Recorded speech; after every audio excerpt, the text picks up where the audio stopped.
અમે આજે જિલ્લા પોલીસ અધિક્ષકને ત્યાં રજૂઆત કરવા માટે આવ્યા છે।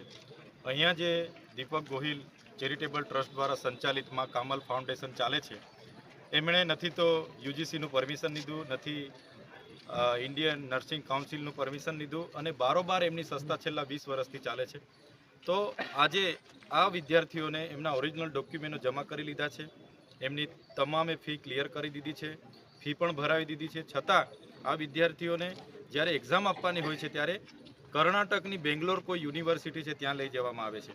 આજ દિન સુધી વિદ્યાર્થીઓ કોઈ કોલેજ નથી જોઈ કે કોઈ યુનિવર્સિટી નથી જોઈ અને ત્યાં એક્ઝામ આપવા જાય, બધો ખર્ચો ટિકિટનો, રેલવેનો, ત્યાં રહેવાનો બધો જાતે કરવાનો અને ત્યાં જાય ત્યારે હોલ ટિકિટ આપવામાં નથી આવતી। આ તમામ વિદ્યાર્થીઓ ફી ભરી છે પણ એમને પરીક્ષા આપવા દેવામાં નથી આવ્યા, જેના લીધે વિદ્યાર્થીઓએ 3-3, 4-4 વર્ષ બગડી ગયા છે અને એમને ડિગ્રી પણ નથી ક્લિયર થઈ અને સર્ટી પણ નથી મળ્યા।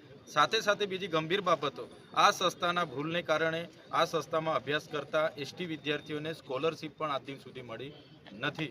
ત્યારે એમના વાલીઓ, વિદ્યાર્થીઓની વેદના છે કે જો સંસ્થાને ગુજરાત સરકારની પરવાનગી ના હોય, શરતો આધીન એમણે 90% ફરજિયાત અહીંયા શિક્ષણ આપવાનું હોય છે, પ્રેક્ટિકલ કરાવવાનું હોય છે। યુજીસી આઈએનસીના પ્રોફેસરો અહીંયા રાખીને, એમની માન્યતાના પ્રોફેસરો રાખીને આખી તાલીમ આપવાની હોય છે, એ પણ નથી કરાવ્યું। ત્યારે ચિંતા થાય છે કે આમના ભવિષ્યમાં શું થશે। એટલા માટે અમારી સાથે એસપી સાહેબને રજૂઆત કરવા માટે અમે બધા આવ્યા છે।